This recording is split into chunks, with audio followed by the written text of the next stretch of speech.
क्या हुआ जब अयोध्या राम मंदिर में नासा के वैज्ञानिकों को मिला कुछ ऐसा जिसे देखकर सभी के रोंगटे खड़े हो गए।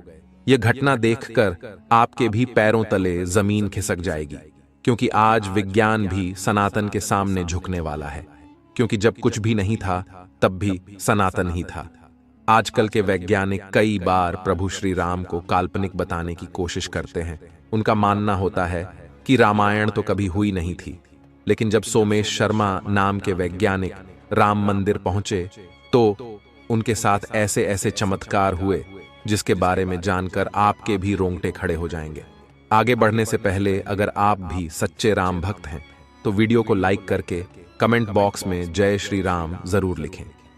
राम मंदिर बनना हम सभी सनातनियों के लिए एक सपना था, और जब 22 जनवरी 2024 को भव्य राम मंदिर का मेन प्राण प्रतिष्ठा का समारोह हुआ तो पूरे देश में खुशी की लहर दौड़ पड़ी। हर कोई झूम रहा था और अपने घर में दिवाली मना रहा था, क्योंकि यह 500 साल के संघर्ष का नतीजा था। और इस पूरे घटनाक्रम से हमें यह समझ आता है कि अगर आप सच्चे हैं और सत्य के साथ खड़े हैं तो आपकी कभी पराजय नहीं हो सकती। और आज भव्य राम मंदिर का निर्माण हो चुका है। लाखों श्रद्धालु रोजाना राम लल्ला के दर्शन कर रहे हैं। इसी बीच सोमेश शर्मा नाम के एक वैज्ञानिक, जिन्होंने अमेरिका से विज्ञान की पढ़ाई की और नास में कई सालों तक वैज्ञानिक के तौर पर रहे, उनकी बुद्धि पूरी तरह से पश्चिमी सभ्यता की हो चुकी थी। वह अपने इष्ट को भूल चुके थे और केवल विज्ञान को ही अपना भगवान मानते थे। उनका ऐसा कहना था कि भगवान होते ही नहीं है, जो भी है केवल विज्ञान है, और यह दुनिया विज्ञान के सहारे ही चल रही है। लेकिन अयोध्या के राम मंदिर में उन्हें जीवन का बहुत बड़ा सबक मिलने वाला था, क्योंकि जब वह कुछ दिन छुट्टियां मनाने के लिए भारत में अपने घर दिल्ली आए हुए थे, तब राम मंदिर के प्राण प्रतिष्ठा का समारोह हुआ और अगले ही दिन से आम श्रद्धालुओं की दर्शन के लिए भीड़ लग गई। सोमेश जी शर्मा का पूरा परिवार प्रभु श्री राम को बहुत मानता था और नवीन राम मंदिर को देखने के लिए उनके परिवारजन बहुत उत्साहित थे। तो सभी ने आग्रह किया कि एक साथ मिलकर सबको राम मंदिर देखने जाना चाहिए। लेकिन सोमेश जी शर्मा इस बात से राजी नहीं थे, लेकिन बच्चों के कहने पर वे राजी हो गए। लेकिन अभी भी मन में केवल द्वेष भावना थी। सोमेश जी आज से 15 साल पहले अयोध्या आए थे। उस समय अयोध्या फैजाबाद कहलाती थी और यहाँ की स्थिति बहुत खराब थी। लेकिन जब वह साल 2024 में अयोध्या पहुंचे तो अयोध्या की भव्यता देखकर उनके भी रोंगटे खड़े हो गए। जगह जगह स्वच्छता फैली हुई थी। जगह जगह पर भगवान श्री राम और रामायण से संबंधित कलाकृतियां बनी हुई थीं। चाहे स्टेशन हो या एयरपोर्ट, सब कुछ भगवा रंग में रंगा हुआ था। ऐसा लग रहा था प्रभु श्री राम का यह मंदिर अपने साथ अयोध्या का विकास भी लेकर आया है। लेकिन सोमेश जी तो अपने विज्ञान को लेकर बैठे हुए थे। वह राम लल्ला की उस मूर्ति को केवल एक पत्थर की मूर्त मानते थे। लेकिन कहते हैं न, जब कोई भक्त अपने भगवान को नहीं मानता तो उसे सही रास्ते पर लाने का काम भी भगवान ही करते हैं। जब सोमेश जी शर्मा ने देखा कि राम मंदिर के अंदर जाने के लिए हजारों श्रद्धालुओं की भीड़ है तो उन्होंने अपने परिवार को आगे कर दिया और खुद पीछे लौट रहे थे। लेकिन उनका परिवार नहीं माना और उन्हें जबरदस्ती राम मंदिर की लाइन में लगाया। जैसे राम मंदिर में आगे बढ़ रहे थे, भक्तों की प्रभु श्री राम के प्रति आस्था देखकर वह काफी हैरान थे, क्योंकि लोगों के अंदर अपने आराध्य की वजह से हिम्मत थी, जीवन में कुछ कर दिखाने की प्रेरणा थी। लेकिन अभी भी वह विज्ञान पर ही टिके हुए थे, क्योंकि वह एक नासा के वैज्ञानिक थे। तभी 4 से 5 घंटे लाइन में लगकर वह राम लल्ला के दरबार में पहुंचे। वहां पर उन्होंने अचानक एक बड़ा चमत्कार दिखा। उन्हें दक्षिण द्वार की ओर से एक बंदर आता हुआ दिखाई दिया, जो गुण मंडप से होते हुए सीधा राम लल्ला के चरणों में जाकर बैठ गया।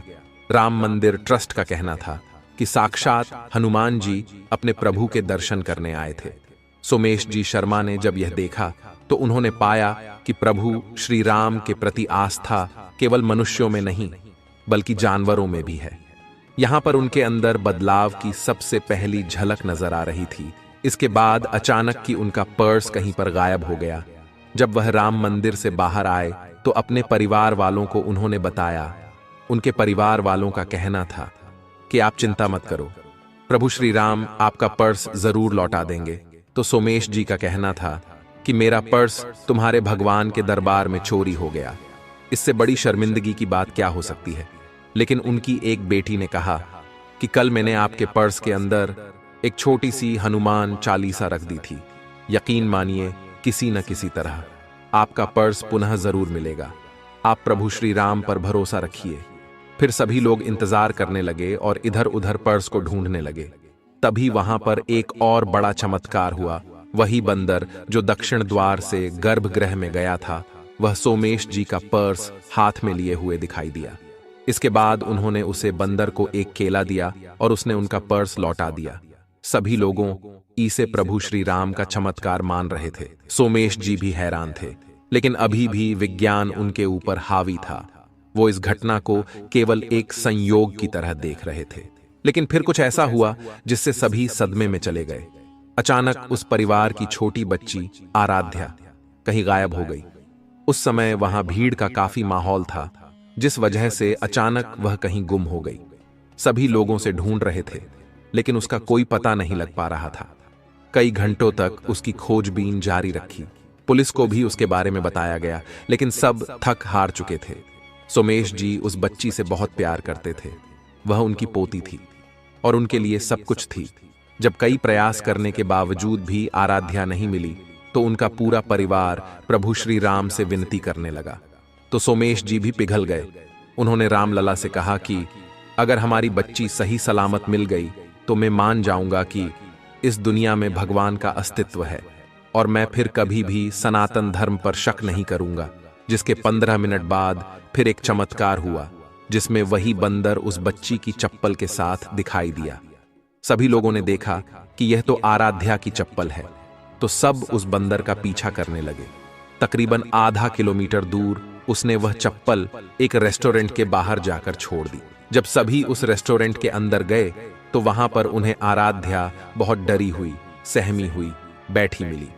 लेकिन उसे पाकर सबकी जान में जान आ गई। सोमेश जी को उस बंदर ने आज 3 चमत्कार दिखाए थे। इसके बाद वह भी समझ गए कि यहाँ कोई तो शक्ति है जो इतने बड़े संसार को चला रही है। वे प्रभु श्री राम के चरणों में झुक गए और सदैव सदैव के लिए उन्हीं के बनकर रह गए। अर्थात आज नासा का एक वैज्ञानिक भी प्रभु श्री राम के चमत्कार के सामने अपने घुटने टेक चुका था।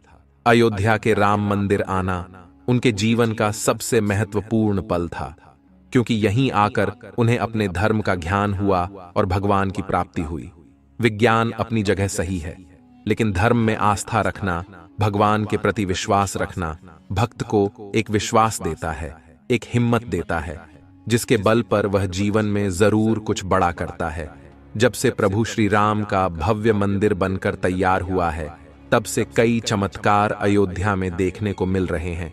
स्थानीय लोगों का कहना है कि अब राम युग आ गया है, क्योंकि इस भव्य मंदिर के साथ अयोध्या का रूप रंग भी पूरी तरह से बदल चुका है।